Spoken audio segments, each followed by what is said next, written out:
여러분 안녕하세요. KCN 뉴스 브리핑입니다. 오늘의 첫 번째 소식은 지진 관련 소식입니다. 지난 월요일 5.3 규모의 지진이 만부라우 근처와 옥시덴탈 민도로에서 발생했으며 이 지진은 메트로 마닐라 지역에서도 느꼈을 정도라고 합니다.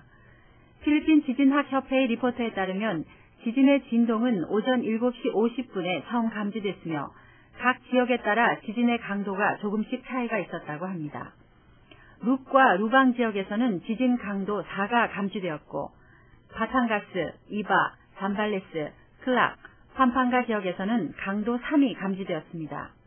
딸리사이, 칼람바, 라구나, 마카티, 마닐라, 파사이, 파식, 만달루용, 까비떼 지역에서도 강도 2의 지진을 느꼈다고 합니다.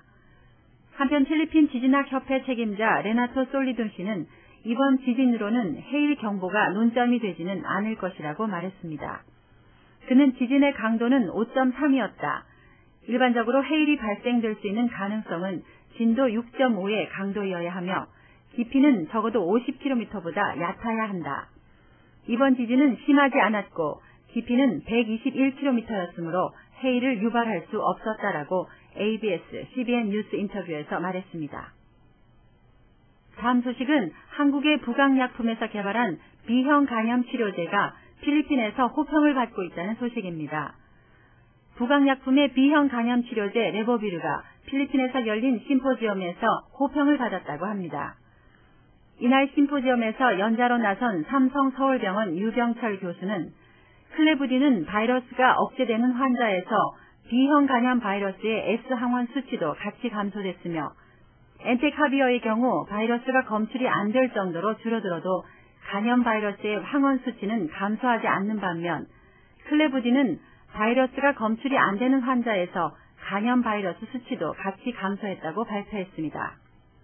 카톨릭 의대 부천성가병원 이영석 교수는 클레부딘 투여 기간 동안 바이러스가 감소해 약물 투여를 중단해도 바이러스 억제 효과가 유지돼 더 이상 치료를 필요로 하지 않았다.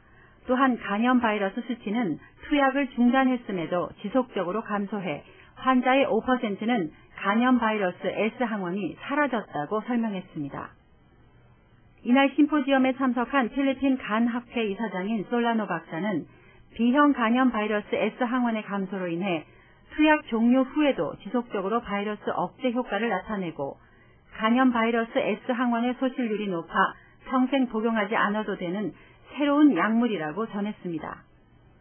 부강약품 관계자는 이날 레보비르 강연은 성공적이었고 많은 의사들이 레보비르에 대한 기대감을 보였다며 이 같은 기대에 부응하기 위해 임상시험 진행 등 다양한 활동을 전개할 것이라고 말했습니다. 그는 또 약을 평생 복용하지 않아도 된다는 가능성은 개발도상국인 필리핀에서 중요한 마케팅 포인트가 될 것이라고 덧붙였습니다. 다음 소식은 수해 지역에서 발생한 질병으로 사망자가 발생했다는 소식입니다. 태풍 수해 피해 지역인 리잘 지방에서는 18명의 사람들이 렙토스피라 병으로 사망했고 약 60명 정도는 그 병에 대해 관찰 보호 중이라고 지난 토요일 리잘 주지사는 전했습니다. 카시미로 리잘 주지사는 한 라디오 방송을 통해 산 마테오에서 13명, 몬탈반에서 1명, 따이따이에서 2명, 앙고노에서 1명, 그리고 비낭고난에서 1명이 사망했다고 말했습니다. 또한 그는 산 마테오에서 7명, 몬탈반에서 46명, 따이따이에서 5명, 앙고노에서 1명, 비낭고난에서 1명이 현재 렙토스피라 병으로 앓고 있다고 전했습니다. 한편 보건위생부에서는 이번 환자들은 모두 지난번 태풍으로 홍수가 났던 지역의 사람들이며 많은 사람들이 렙토스피라로 의심되는 병의 진단을 받았으며 마리키나 시티의 빌리지 3곳에서도 82명의 사람들이 이와 유사한 병을 앓고 있는 것으로 전해졌습니다. 그는 메트로 마닐라와 칼라바존, 즉 까비떼, 라구나, 바탕가스, 리잘, 쾌손에서도 약 170만 명이 홍수로 인한 박테리아에 노출되어 있다고 밝혔습니다. 그는 또한 렙토스피라 질병이 태풍이 지나간 2주 후인 10월 14일과 15일에 처음 발생해 전염병으로 확산된 것으로 전했습니다. 필리핀 정부는 렙토스피라 병으로 사망한 사람들은 태풍 온도이로 인해 사망한 사망자의 수에 포함시키진 않았다고 합니다. 다음 소식은 한국의 K-워터에서 태풍으로 피해를 본 필리핀에 식수로 사용할 수 있는 수돗물 18톤을 긴급 지원한다는 소식입니다. 필리핀 수해 지역 수재민을 돕기 위한 10,000병의 수돗물이 20일 오전 컨테이너에 실려 K-워터 청주 정수장을 떠났다고 합니다. K-워터는 최근 태풍 캐사나와 파르마로 큰 피해를 입은 필리핀 수재민들을 위해 식수용 수돗물 1.8리터 10,000병을 긴급 지원키로 했다고 20일 밝혔습니다. 이번 수돗물 지원은 주 필리핀 한국대사관과 K-워터 해외 사업처가 함께 주관해 이루어진 것이라고 합니다. K-워터 청주 지역 관리단 직원들이 특별한 정성을 기울여 생산한 물 10,000병은 컨테이너에 실린 채 지난 20일 부산항을 출발해 오는 23일 필리핀에 도착합니다. 이 물은 태풍 최대 피해 지역인 카판간시와 티분간시 수재민들에게 전달될 예정이라고 합니다. K-워터 관계자는 재난 지역을 돕기 위한 일에 국경의 구별이 있을 수 없어 이번 지원을 결정하게 됐다며 작은 힘이지만 큰 힘이 되길 바라는 마음이라고 밝혔습니다.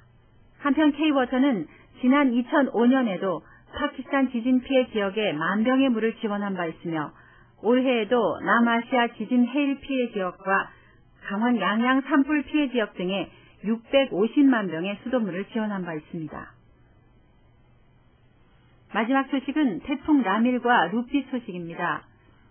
라밀이라 불리는 태풍이 10월 21일 현재 북부 루손 쪽으로 계속 이동 중에 있다고 합니다. 이 태풍은 현재 까가얀 앞바리의 북동쪽 600km 지역으로부터 중심 시속 175km의 바람을 동반한 채 최대 시속 210km의 속도로 이동 중에 있습니다. 목요일 아침에는 까가얀 앞바리 북동쪽 280km 지점에, 금요일 아침에는 같은 지역 70km 지점에, 토요일에는 비간시 북쪽 50km 지점에 위치할 것이라고 합니다. 현재 파갈사에서 발행한 태풍 경보 신호가 시그널 넘버 3로 지정된 지역으로는 까가얀을 포함한 루손 최북단 지역이 해당되고 시그널 넘버 2가 발생되는 지역은 일로코스 북부와 그 주변 지역이 될 것이라고 합니다. 태손 북부 지역과 오로라를 포함한 그 주변 지역은 현재 시그널 넘버 1이 발효된 상태입니다. 태풍 경보 시그널 1과 2, 3 지역의 주민들 가운데 낮은 지역 사람들과 산사태 우려 가능 지역의 주민들은 홍수와 산사태에 미리 대비해야 한다고 파가사는 전했습니다. 또한 파가사는 태풍 경보 시그널 넘버 2 지역의 해변가에 사는 주민들은 태풍으로 인한 큰 파도가 예상되니 각별히 주의를 당부한다고 전했습니다. 큰 태풍 경보 소식에 또다시 걱정이 앞서는데요.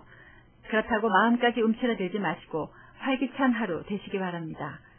지금까지 KCN 뉴스 브리핑이었습니다. 다음 시간에 다시 인사드리겠습니다. 감사합니다.